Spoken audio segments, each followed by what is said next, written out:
అయ్యా పవన్ కళ్యాణ్ గారు, ఎన్నికల ముందేమో 20 లక్షల ఉద్యోగాల్ని నిరుద్యోగులకు ఇస్తామని ప్రకటించారు.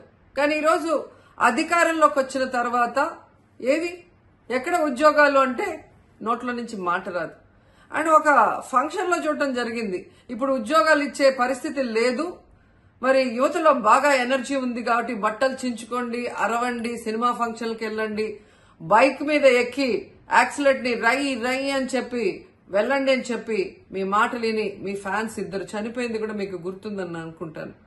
చక్కగా పిల్లలకి చదివించాలి, మంచి ఉద్యోగాలు ఇప్పించాలి అన్న ఆలోచన లేకుండా మీరు ఈరోజు యువత ఓట్లు వేయించుకొని ఏ విధంగా వాళ్ళని దారుణంగా మోసం చేస్తున్నారో ఈ రాష్ట్ర ప్రజలు, యువత కూడా గమనిస్తోంది.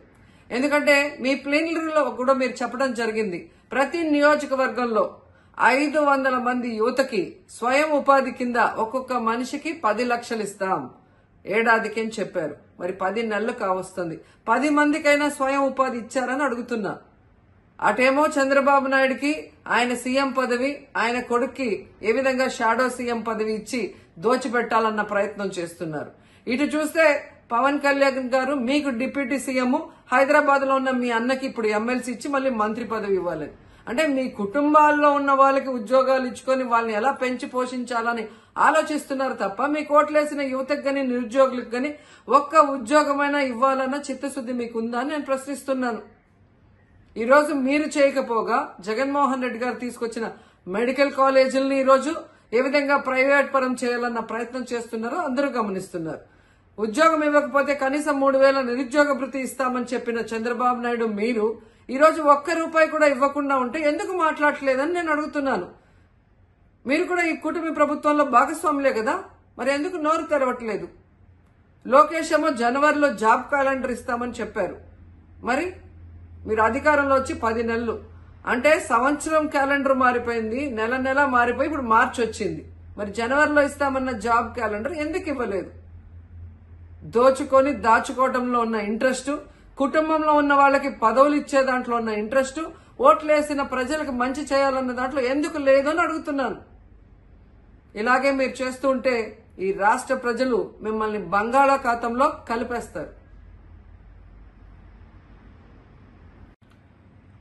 రాష్ట్రాన్ని అక్షర క్రమంలోనే కాదు అత్యున్నత ప్రమాణాలతో అగ్రస్థానంలో పెట్టాలని గత 5 ఏళ్లు జగన్మోహన్ రెడ్డి గారు ఎంత కష్టపడి పనిచేశారో మనందరికీ తెలుసు. కానీ కూటమి ప్రభుత్వం అధికారంలోకి రాగానే ఈరోజు మొత్తం సర్వనాశనం చేశారు. విద్యార్థులు, నిరుద్యోగుల్ని ఈరోజు రోడ్డు మీదకి తీసుకొచ్చారు ఈ చంద్రబాబు నాయుడు, పవన్ కళ్యాణ్ కూటమి ప్రభుత్వం. విద్యార్థుల్ని నట్టేట ముంచారు. ఈరోజు నిరుద్యోగుల్ని వెన్నుపోటు పొడిచారు. ప్రభుత్వ మెడికల్ కాలేజీల్ని అమ్మేయాలని చూస్తున్నారు. ఎంత సిగ్గుచేటు! ఈరోజు రాష్ట్రంలో అధికారంలో రావటం కోసం చంద్రబాబు నాయుడు, పవన్ కళ్యాణ్ ఎన్నెన్ని ప్రమాణాలు చేశారు. అసలు మేనిఫెస్టోలో మొదటి హామీ పెట్టారు, నిరుద్యోగులకి 3000 నిరుద్యోగ భృతి ఇస్తాము అని చెప్పి. కానీ ఈరోజు వచ్చి 10 నెలలు కావస్తోంది. ఒక్కరికైనా ₹1 ఇచ్చారని నేను అడుగుతున్నాను.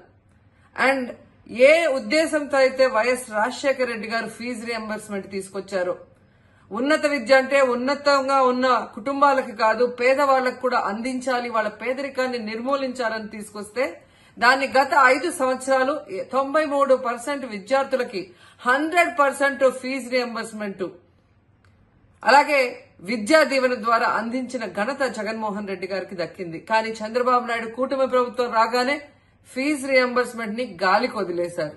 దాదాపుగా 3,900 కోట్ల బకాయిలను పెట్టడం జరిగింది. అలాగే వసతి దీవెన 1,100 కోట్ల బకాయిలు పెట్టడం జరిగింది. 5 ఇన్స్టాల్మెంట్స్ లో ఇవ్వాల్సిన ఈ ఫీజు రియంబర్స్ ఇవ్వకపోవటం వల్ల పేద విద్యార్థుల చదువులు ఈరోజు ప్రశ్నార్థకంగా మారాయి. కాలేజీల్లో ఫీజు కట్టకపోతే హాల్ టికెట్ ఇవ్వరు. మరి ఆ పిల్లలు ఎలా తల్లడిల్లిపోతున్నారో ఈ చంద్రబాబు నాయుడుకి, పవన్ కళ్యాణ్ కి, విద్యాశాఖ మంత్రి లోకేష్ కి కనిపించట్లేదా అని నేను అడుగుతున్నాను. అసలు రాష్ట్ర చరిత్రలోనే ఎన్నడూ జరగనటువంటి విధంగా పేద విద్యార్థులకి వైద్య చదువు అందించి పేద ప్రజలకి మంచి వైద్యాన్ని అందించాలని ఒక మంచి మనసుతో 17 మెడికల్ కాలేజీలని శాంక్షన్ చేయించుకొని దాదాపుగా 5 మెడికల్ కాలేజీలు 2023లోనే స్టార్ట్ అయినాయి. అంటే 750 మెడికల్ సీట్లు పేద విద్యార్థులకు అందించారు. 2250 సీట్లని ఈరోజు మన రాష్ట్రానికి మెడికల్ కాలేజీల ద్వారా రావాల్సి ఉంటే మరి చంద్రబాబు నాయుడు ప్రభుత్వం ఏం చేస్తుంది? దాన్ని ప్రైవేట్ వాళ్ళ పరం చేసి కమిషన్లు కొట్టేయాలనుకుంటుంది. అసలు ప్రభుత్వ కాలేజీల్ని అమ్మేయాల్సిన అవసరం ఏమొచ్చింది? అసలు మీకెవరిచ్చారు హక్కు అని అడుగుతున్నా.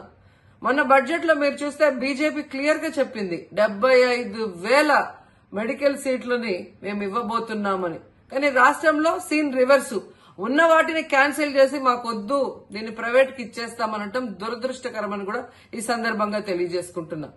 ఒక్క విద్యార్థులకే కాదు, ఈ రాష్ట్రంలో ఉన్న 1,60,00,000 కుటుంబాల్లో ఉన్న నిరుద్యోగులకి కూడా ఈ చంద్రబాబు నాయుడు, పవన్ కళ్యాణ్ కూటమి ప్రభుత్వం నిట్ట నిలువున మోసం చేస్తుందని కూడా ఈ సందర్భంగా తెలియజేసుకుంటున్నా. ఎందుకంటే ప్రతి ఒక్కరికి ఉద్యోగం ఇస్తాము, లేకపోతే 3,000 నిరుద్యోగ భృతి ఇస్తామని ఘంటాపథంగా చెప్పిన వీళ్లు ఈ రోజు వరకు ఒక్క ఉద్యోగం ఇవ్వలేదు, ఒక్కరికి కూడా నిరుద్యోగ భృతి ఇవ్వకపోవటం అనేది ఈ రాష్ట్ర ప్రజలు అందరూ కూడా గమనిస్తున్నారు. అందుకే ఈ రోజు విద్యార్థుల తరఫున, యువత తరఫున, వారి తల్లిదండ్రుల తరఫున వైఎస్ఆర్ కాంగ్రెస్ పార్టీ పోరాటానికి దిగింది.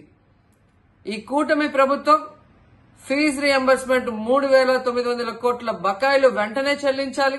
అలాగే 1,100 కోట్ల వసతి దీవెన వెంటనే మరి చెల్లించాలి.